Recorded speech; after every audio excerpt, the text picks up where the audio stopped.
I'm John Bowman. I'm a professor in the Department of Mathematical Sciences at the University of Alberta, and I did my PhD at the Princeton Plasma Physics Laboratory, which is devoted to developing an alternative energy source, namely through fusion of hydrogen isotopes.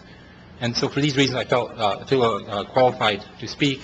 And also I live on 76th Avenue and 114th Street, that's Ward 5, and I want to address right away an issue that really affects me with these diesel buses.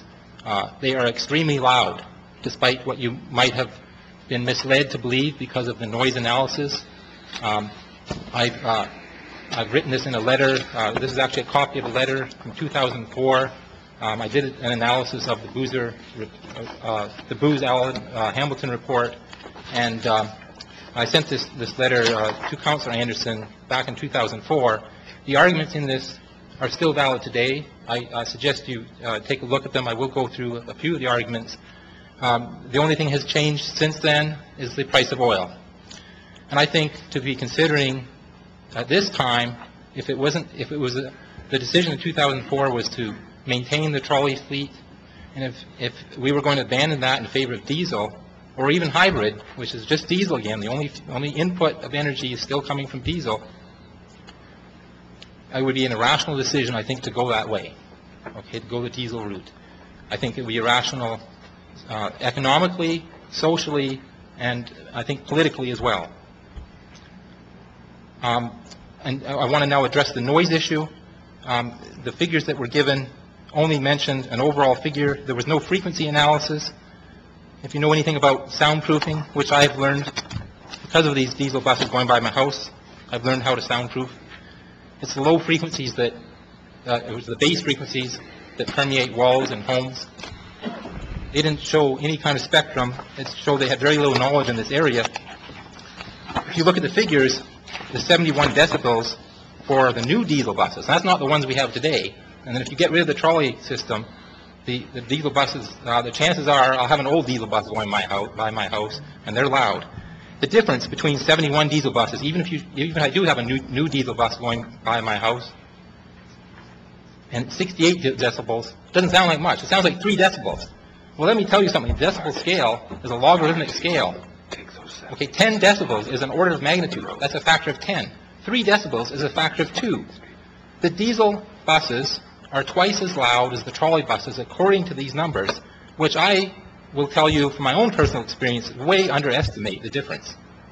I, inside my house, do not notice the trolley buses go by when they used to go by for a brief period in 2004, when they would go by, as has been mentioned, at peak hours.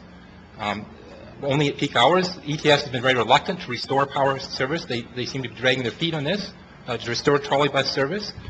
And the diesel buses, when they go by, they shake my whole house. Okay, and it wakes us up at night because they run until 1 o'clock in the morning. They start again at 6. And I really implore for the noise reasons of noise pollution, as well as reasons of environmental pollution of particulates and nitrous oxides, carcinogenic compounds, that you not have diesel buses in neighborhoods, residential neighborhoods where people are living.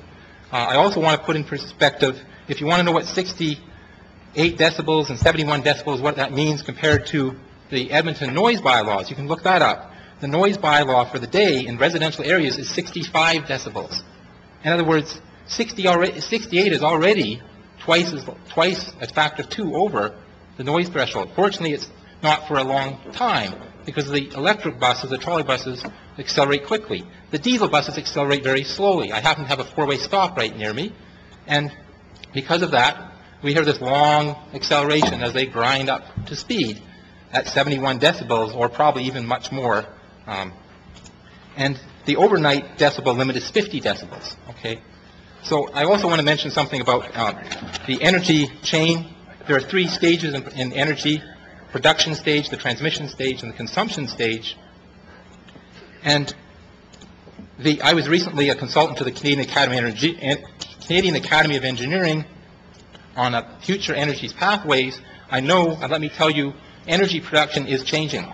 if we don't change the consumption side, if we lock ourselves into yesterday's technology, we're not going to be in a position to take advantage of new technologies, the hydrogen economy, such things which electrical trolley buses are in a better position to make use of in the future.